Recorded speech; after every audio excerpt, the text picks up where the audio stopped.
my name is Grzegorz Mazur, and I have a presentation for you called "This War of Mine Under the Hood." But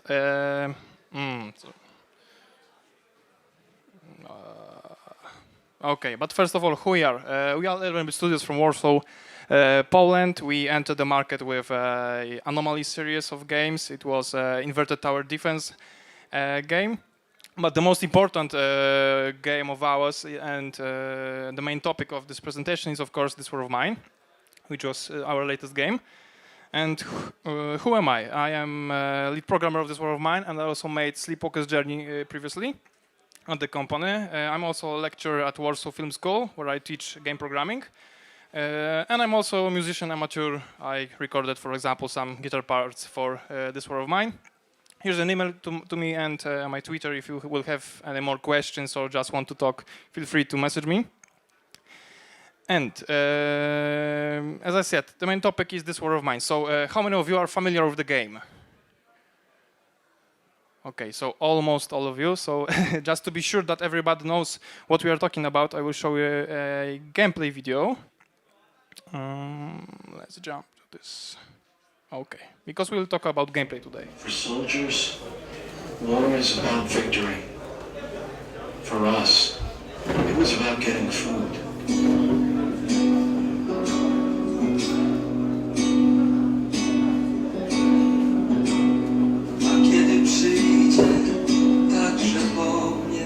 I lived through hell with these people. We were a group. We would do anything to stay alive. I'll never forget those days. Things you see in war stay with you forever.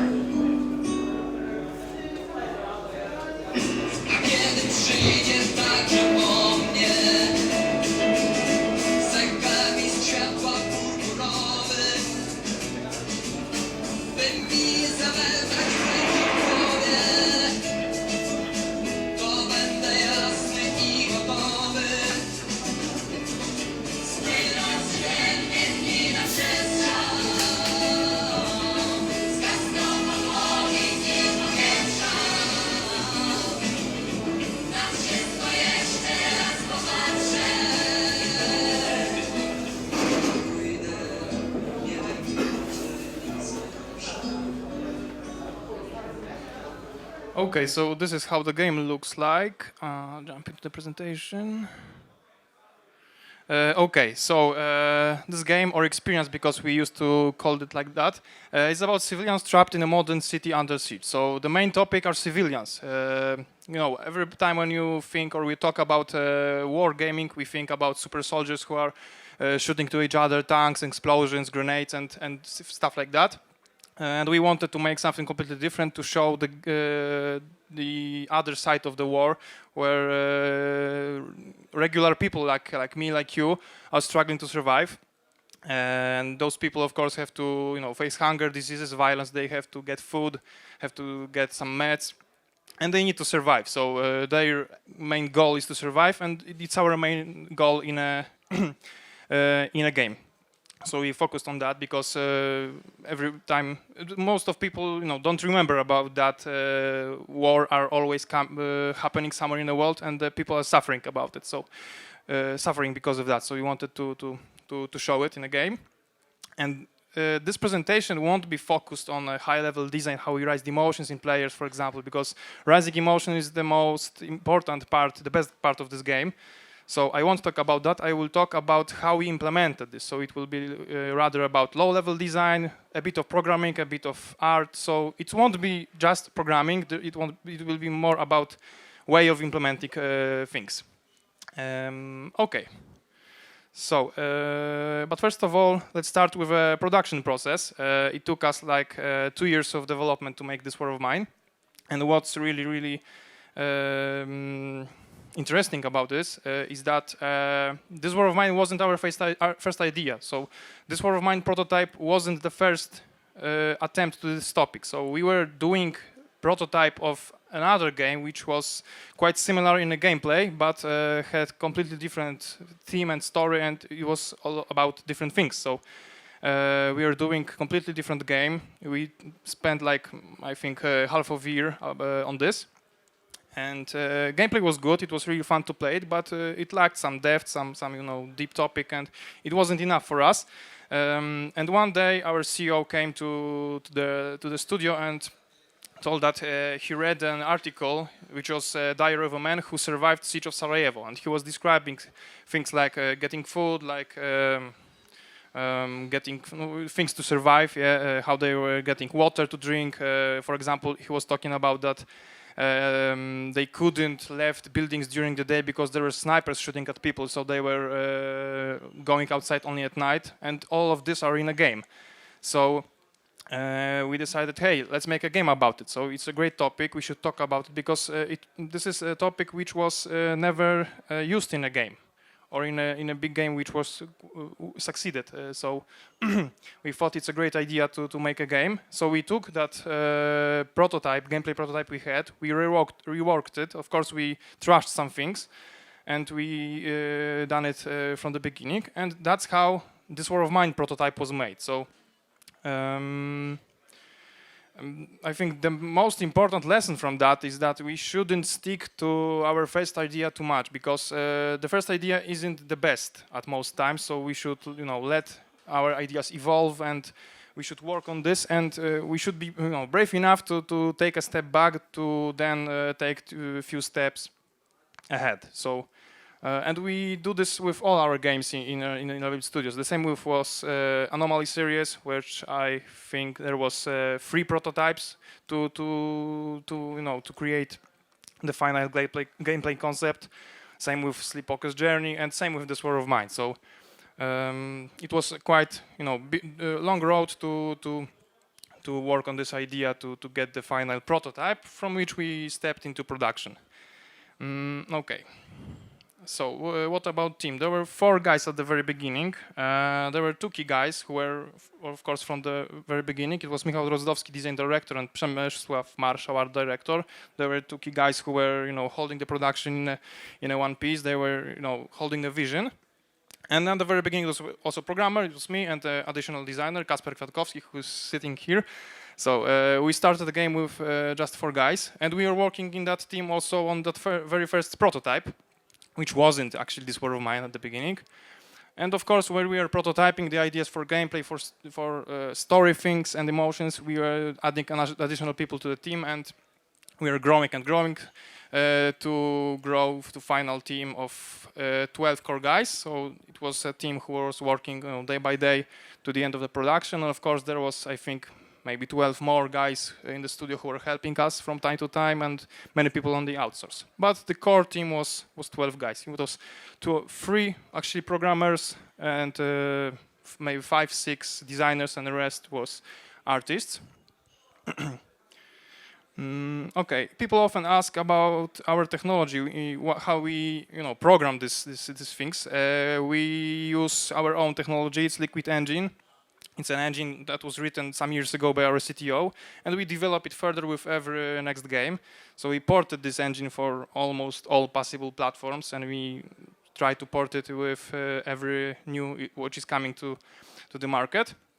And of course, this engine is not very big, so it's just fine for our games. And when we do another game, we have to improve it, add some things, and rise it. So for this War of Mine, for example, we had to write from the beginning a system for artificial intelligence and develop a better system for animations, because there were a lot of animations in this War of Mine, and our previous games were just simple in that matter.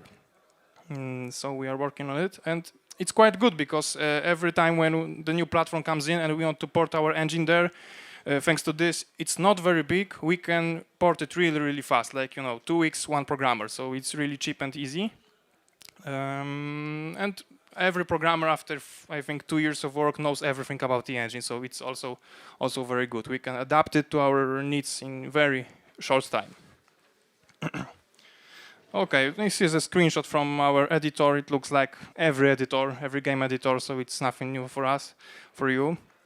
I think it looks like all the other editors, so it's nothing Different. Okay, so let's jump to the game. I will repeat it many times in this presentation. This is the game about ordinary people, and this is the key thing. So we wanted to simulate ordinary people behavior, and those people are in a city under siege. So the second part of the game is the city, and I will tell you a few words about building the city too. But the most important topic are those people. And when I were thinking about how we build those people, I see like 5 big systems, 5 big mechanisms which simulate those people behavior. These are artificial intelligence, this model, which I mean mesh and animations and stuff, visual stuff. These are life parameters, because every person in a game is described by some parameters like hunger, depression, power, and other like that. I will tell you more about it later. And the most important part are emotions and character, which is a way of character of dealing with events that occur in the game.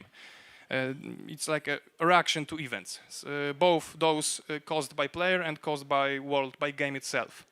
So these are 5 main parts, and I will talk about all of those. But we should think about those not as a separate systems, because they are really, really tightly connected between each other. So, for example, AI can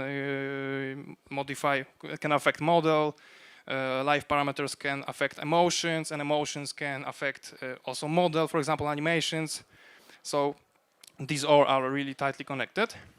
Okay, and let's talk about all of those 5 parts. First of all, models. So I repeat again, this is the game about really ordinary people, people who we met, every day. So we decided, from where we could get those meshes, and we decided we should put in the game ourselves, because we developers are just, typical ordinary people, and the game work and catch us. So it will be really good. So you can meet in a game. No, there's no me, but actually, but there are most of the developers of the game, most of other people at the studio. There are our girlfriends, our wives, aunts. There's a security guy from the building. So everybody we caught up, we just scanned. And we at 11-bit Studios always try to do everything as cheap and as simple as possible. So since we didn't need any high detailed models, we used 2 Kinects and software called Reconstruct Me, and it really went really good. So there are some bugs, but as I said, we don't need photorealism here. So it was good enough, and I have a short video about this. I will show you. Okay, it's how another programmer from the game became priest in the game.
It was a short career, but you can meet him in a game. And he's also at the indie stuff, so you can meet him and talk to him. He was a priest. So it was like that with all the characters. We scanned us and our friends. It's not that easy as in a video. Still, you have a skilled programmer, good computer, and quite a lot of time to to fix those meshes, to optimize them, maybe to fix textures, paint them. But still, you can do it at home even. So it's really simple for a small, maybe cheaper productions. It's really easy and cool if you don't need photorealism. So it's a good idea to use it. Okay, let's jump. Even we recorded some animations of in that way. For example, two guys from studio were fighting each other in the office, and we are recording it, and that's why we have animations of close combat. So it was quite easy. Okay, another topic: artificial intelligence. We used for this behavior trees. I won't tell you more about behavior trees itself because it's a topic for a totally different presentation, and it will take me, for example, an hour. So I will just tell you I use it, we use it. So if you are interested, you have to read about this. To maybe some brief description, every node in a tree is doing some atomic small behavior, like speaking, like shooting, like going somewhere, finding items, using items, and like that, things like that. And we have a bunch of conditions if we can run some part of tree or not. And there's always one, the most important branch of tree running. So I won't tell you more because we don't have time for that. This is a screenshot from our editor of behavior trees. So that was the biggest, I think, the biggest part of an engine we had to write, especially for this war of mine, because we didn't have this earlier. Okay, and different companies approach this topic in a different ways. We use behavior trees for almost everything. What's interesting, even for player characters, because player characters in this war of mine are not only controlled by player. They can do some things by themselves. For example, if we are controlling one guy, the other can do something by its own, or if they are really depressed, they can, don't want to listen to player. So it works like that. We gather input, we send it to the behavior tree, and behavior tree decides whether use this input and how to use it or not. So it works like that. Of course, NPCs are controlled by AI in 100%, and we even used behavior trees for simple cutscenes.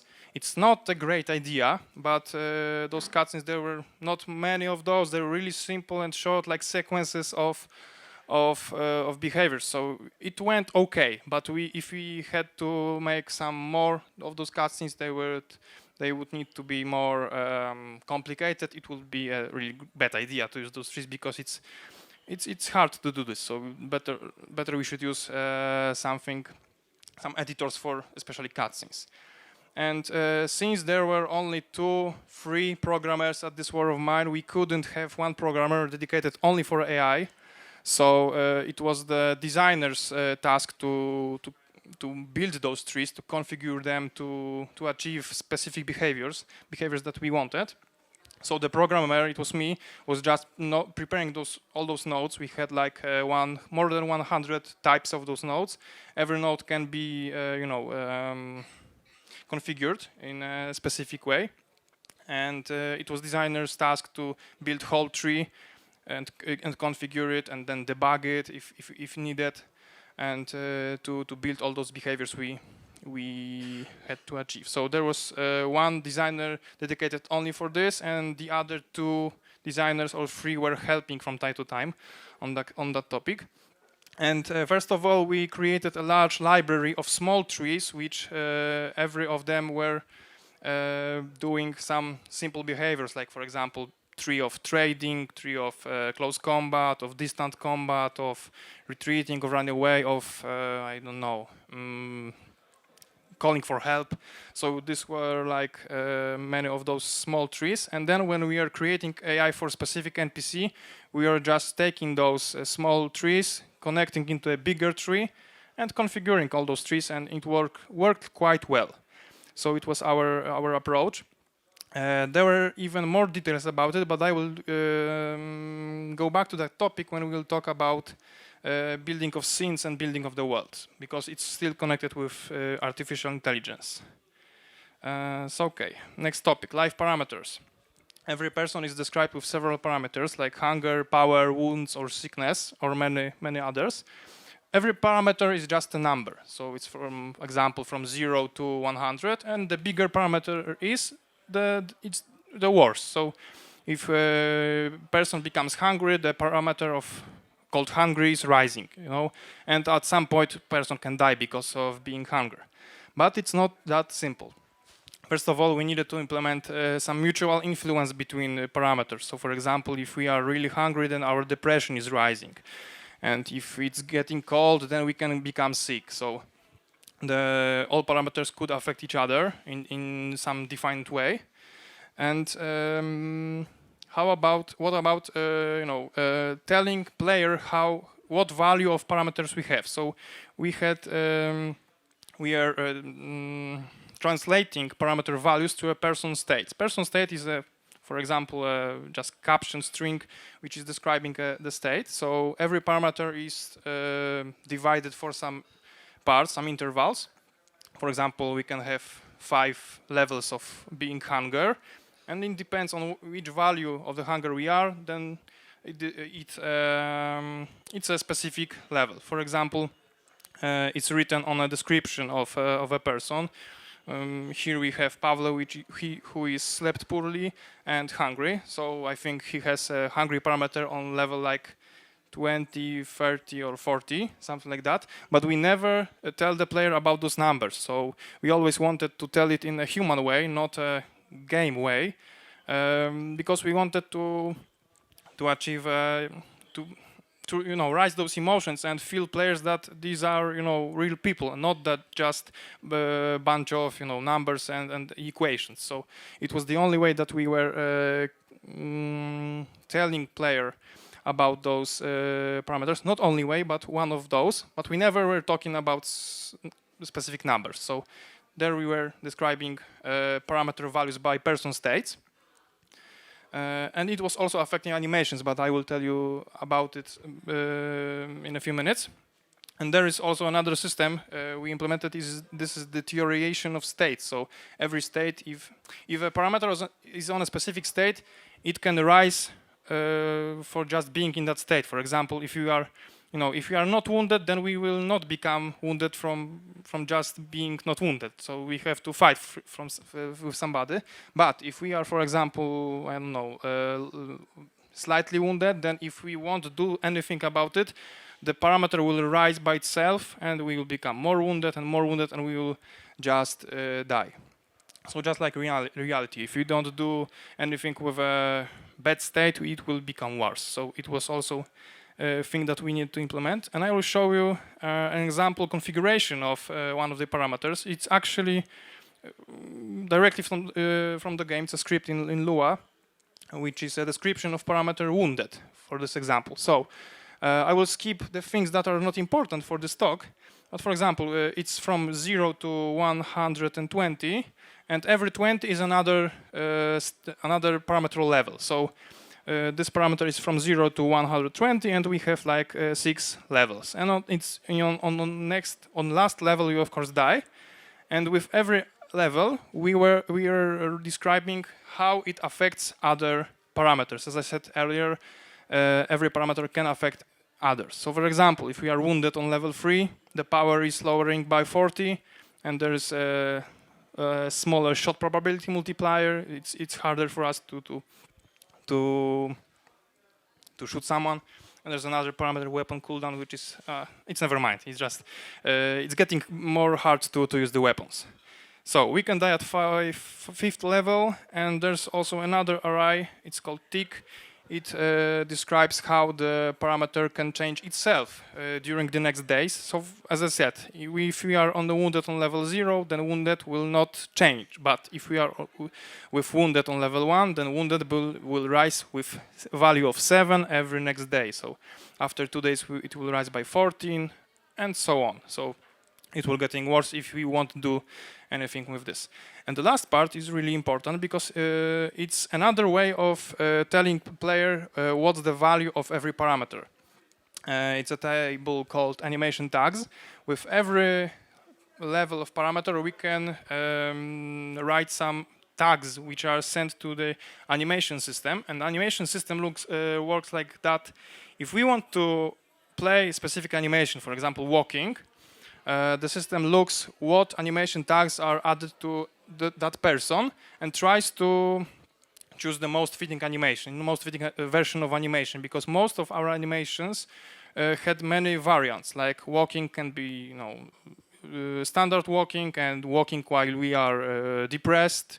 There will be different walking animation when we are wounded or when we are, I don't know, really hungry. So thanks to this, then we can describe those animation tags, and then artists who are putting animations into all characters can specify in which tags we can play which version of animation. So it's another way of communicating with player. We never tell them numbers, so we are telling those values by parameter states and, for example, by those version of animations. Of course, these people, of course, are also telling about their state. For example, if person is hungry, he will tell, "I'm hungry, I need to eat."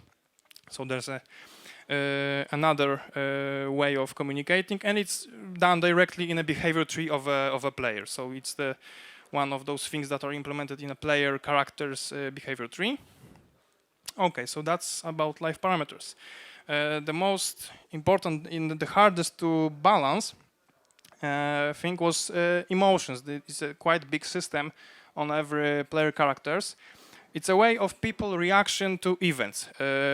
We have quite many events defined in a game. Event is something happening in a game. For example, we did something, or just game did something, world of game. For example, we can kill somebody, it's an event. We can become sick, it's an event. Someone can commit suicide, it's also an event. So there are many events like that. And every event can change the depression of our characters. So this is people reaction to events. And to make it as real as possible, we describe two perspectives of every event: participant of event and observer of event. So every event can affect differently guy who actually did something and all the other guys that you were just heard about it or seen this. So as example, we go and kill someone. There will be different depression modifier for the guy who actually killed that person and different for other people in our home. So and there's another level of those events, because if there are a lot of bad events in the game, sometimes randomly some people in our home can have trauma. It's an emotional reaction, and it's something bad at most times, and it's also an event. So some events can rise another events. For example, if things are going bad, we are killing people and, I don't know, stealing from people, so our guys are getting depressed.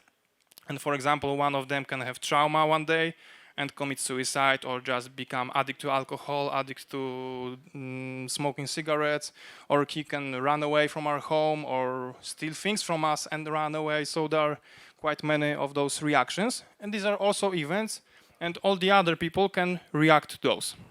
Here's one example. It's the suicide which I was talking about. Maybe depression modifier for participant of event is here wrong thing, because the guy is dead already. But we can specify both depression modification for participant and for observer. But it wasn't enough, because as we were thinking about it, of course, the thing about participant and observer of event is okay, but every person still reacts differently on many things. So we decided to complicate even more and implement characters. So every characters, it's okay, and or psych. So every playable character in a game has its own individual reaction to events. So he has its own psyche. For example, we can have egoist, guy who is altruistic, who is homey, or for example survivalist.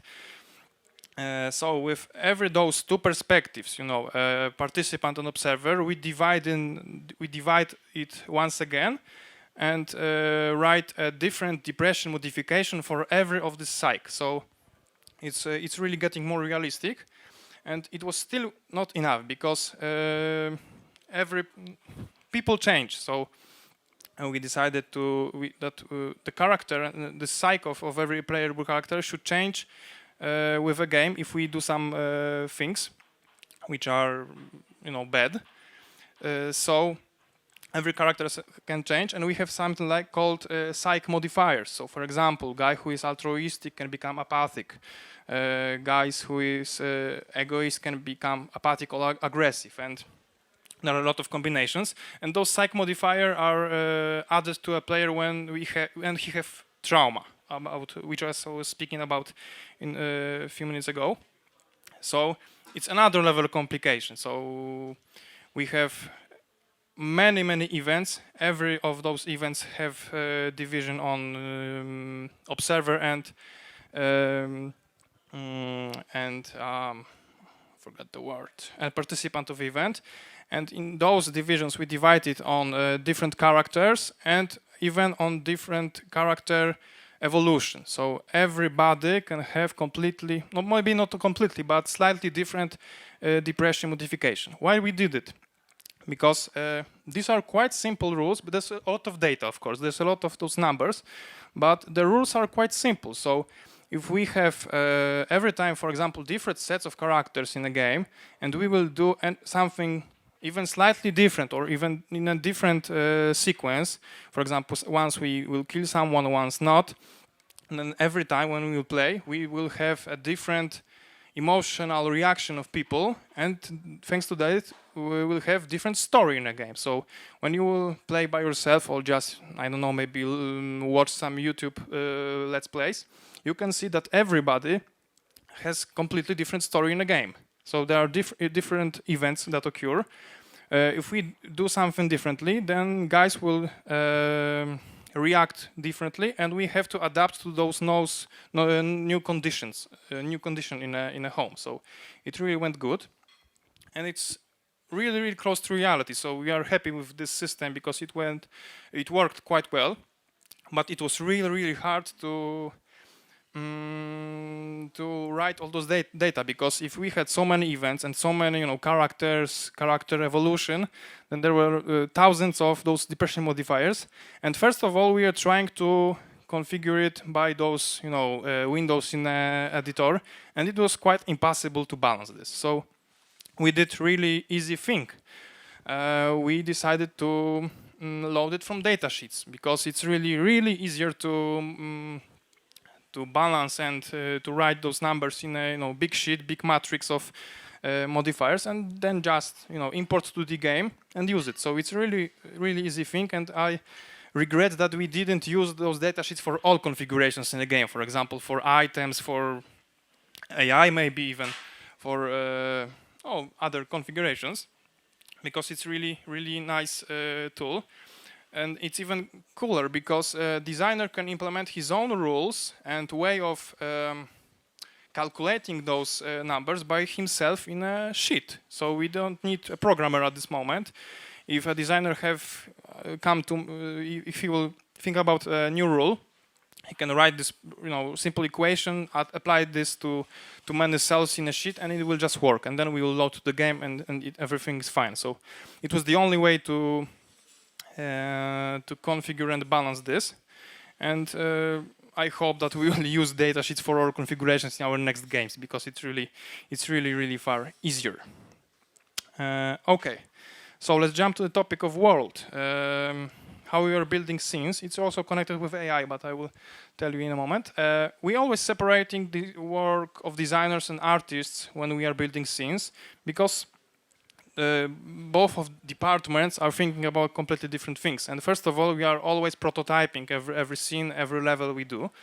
So it's not good to start with graphics. So all the time it looks like that. We at the very beginning preparing a functional prototype, and it looks like that even now when we are preparing some updates with new levels. It begins with you know, this ugly so-called graphics.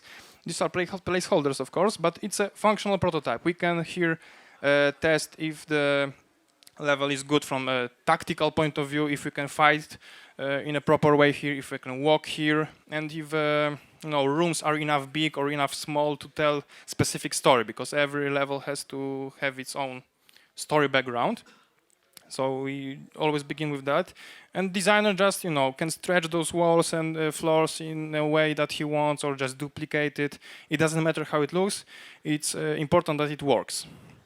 Then we are adding, of course, items, where the second layer of every level. There have to be as much items to let people to make people come there to scavenge things, and also those items are important from a storytelling point of view, because if somewhere there are beds, it's a sleeping room. We can see some dining room, toilet, and other rooms like that. So it's important also. And another important thing are things that we call smart items.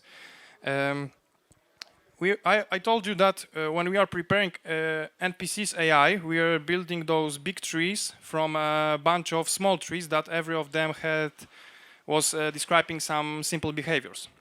It's good. We had, thanks to that, quite universal behaviors of NPCs. For example, NPC, warrior NPC, which I mean soldier, or a guy who is shy, or who is afraid, or who doesn't want to fight, or a trader. So we have some universal guys, but some of the behaviors that people should do are not exactly connected with the people, but with the scene. So the same soldier, for example, on one scene could come to a window, open the window and smoke cigarette, and on another scene, if there's no window, but for example there's a table and cards, he can play with other soldier on cards, or for example he can do and look to the stars. So it depends on scene, not exactly on a person. So of course we could put those behaviors in every person, but those trees will be extremely big, and every of those small behaviors would be used on only single scene. So we are putting some parts of AI of those behavior trees on a scene, like a thing we call smart items. For example, fridge can have its own behavior tree. So then if we have those universal NPCs, they can somewhere in a behavior tree decide, hey, I want to run a smart tree from the item. So he's looking for those items in a specific range, and just start running the tree connected with this item, just as like it was his own tree. So for example, he will walk to the fridge and use something, or he can go to the window. So this is those parts of AI who are connected with a scene. And it really helps us to create those universal AI behaviors, but but make it behave quite differently in those idle behaviors on the scenes. And it's really, really good idea to divide AI in that way. Okay, and of course, if this all is working correctly, so the people are behaving correctly, we have items placed correctly, and it's a really good from a playable way. We have a good level. Then it's a moment where artists start their work, so they get this level, hide this everything on different layers, and they start preparing their own meshes, their own graphics, which have to be, the same sizes, but they can look completely different. And it's really easier to work like that because it's just faster and cheaper. So we approach this topic in that way. Okay, so thank you. If you have any questions, then feel free to ask. Thank you.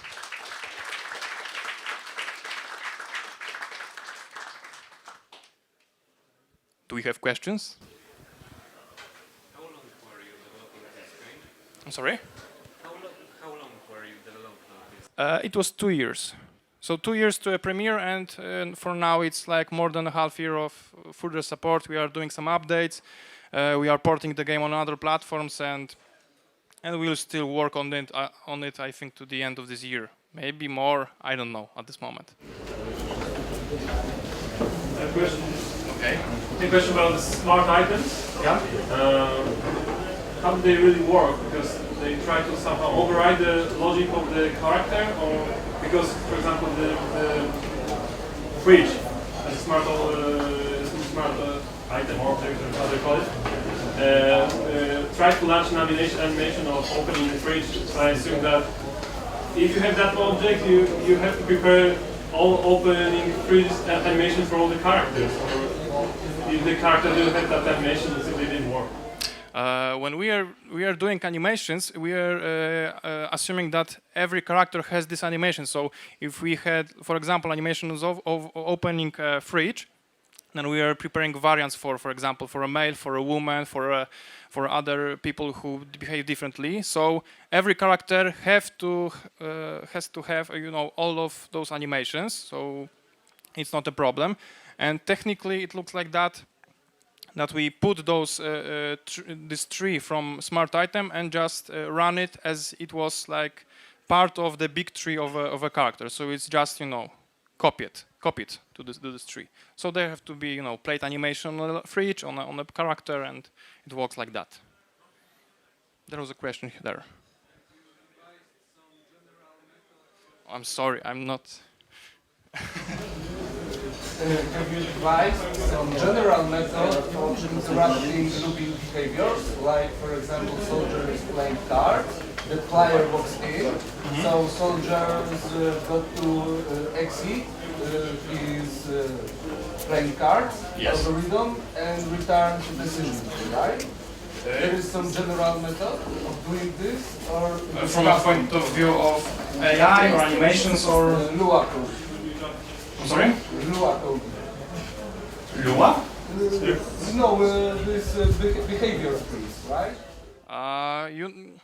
The tree works like that. If there appears a tree branch which is more important, it just interrupts that tree. So we play exit animation and just switches to the tree which is responsible for reacting to a player appearance. And it is checked at every iteration. Yes, we can optimize, of course. We don't have to check it every update in the game, but technically we didn't need that kind of optimizations because it was working fast enough. So we actually check it every frame, but we don't have to. We can check it like twice a second, for example. It should be enough. Okay, are there any more questions? How many animations per one NPC? Oh, it's a good question to an artist. I could ask him later, but I think hundreds. Because there were many, for one character or just for a whole game? For one character. Oh, I really don't know. Sorry, but there are many of those. We created many versions of animations, so there's a lot. I can actually ask artist later of this work of mine because he's at the place. Okay. Graphics were put at the end of prototyping of this AI development. At most times, yes, because you are asking about scenes, yeah?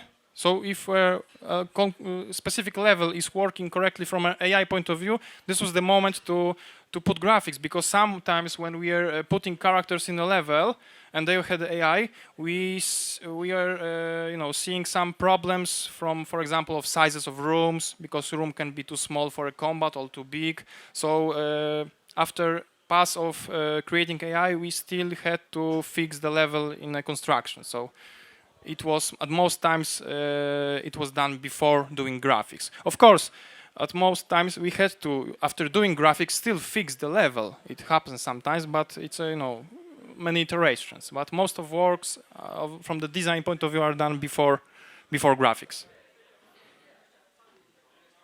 Okay, you were first. Oh, I have to. I have a question about the animation controller.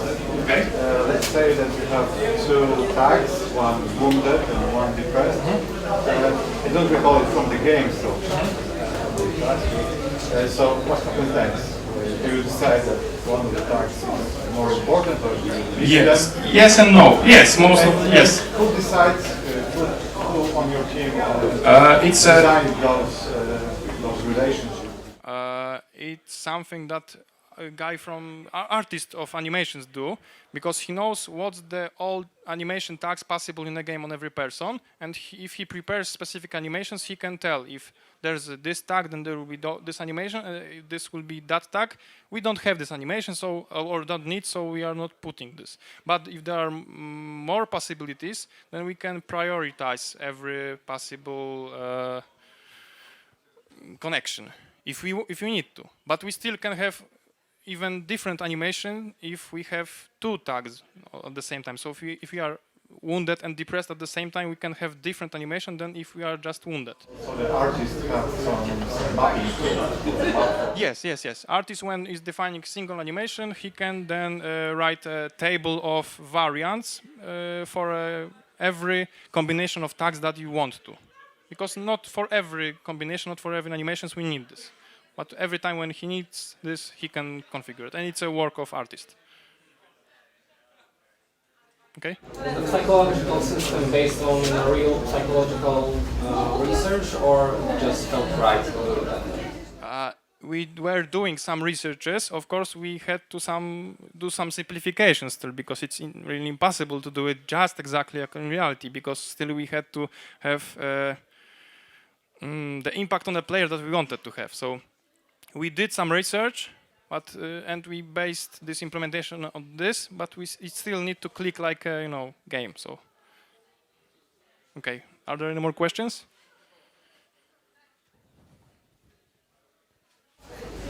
Can you say something more about this changing mindset of character? I mean, you gave an example that he may be egoistic and then start to be aggressive. Could you tell how exactly it was done? Users' actions in aggressive? Most of all user actions, because when there are many events who have bad influence on a player character, and this whole depression will rise on a specific level, the randomization system can choose one of the traumas, and trauma make people change their characters. So it's the moment when it happens. So it's basically the player decisions. If there will be many bad decisions that can influence this particular player, because not every event can make every person depressed. Because if we have a guy who sorry for the word, but who doesn't give a fuck, and he will go and kill someone, he won't be as depressed as every other person. So it's also based on the character.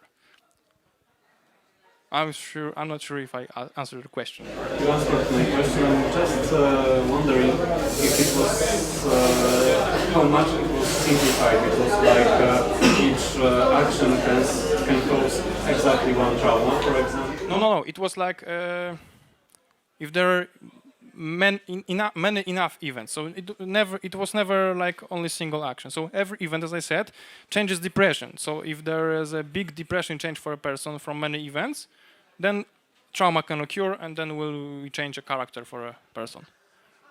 So it's never a single event. Okay. Do you communicate to the player what is the psyche of the player, the NPC? Yes, by telling different text, because characters always say something in our home, and most of those speeches are based on current state and character and psyche of a.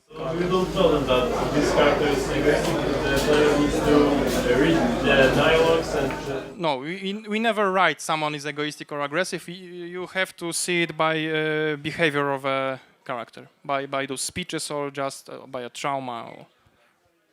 Okay. So the character carries the message with him.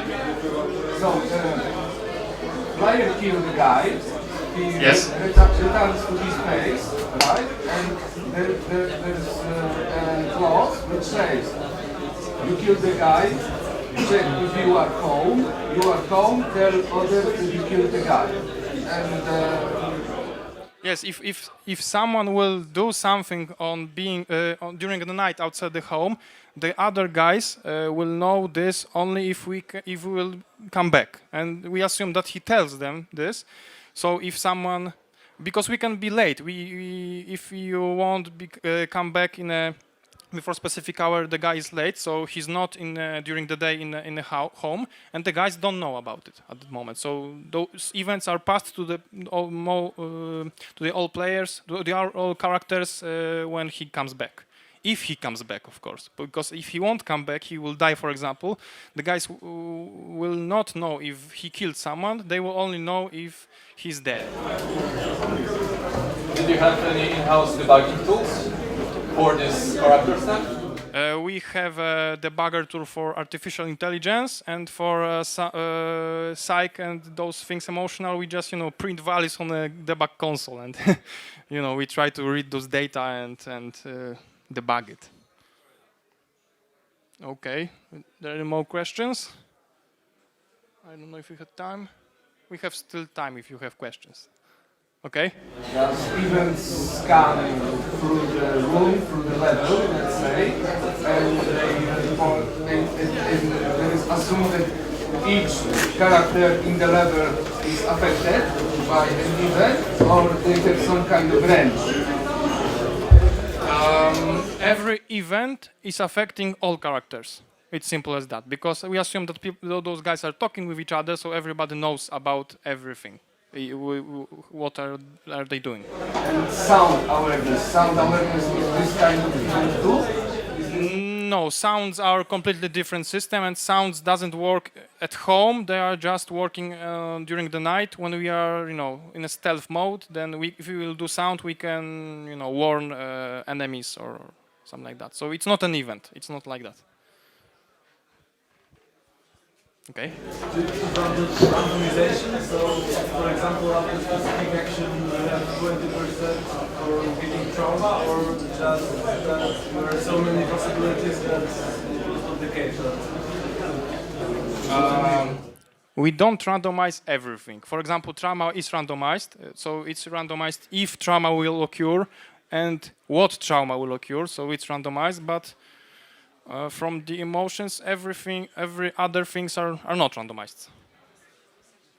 But we didn't have to randomize it because there were, that many events. Every character has different psych, so at this level we don't need randomization, and we don't need to, because when we play one character many times, we want to behave we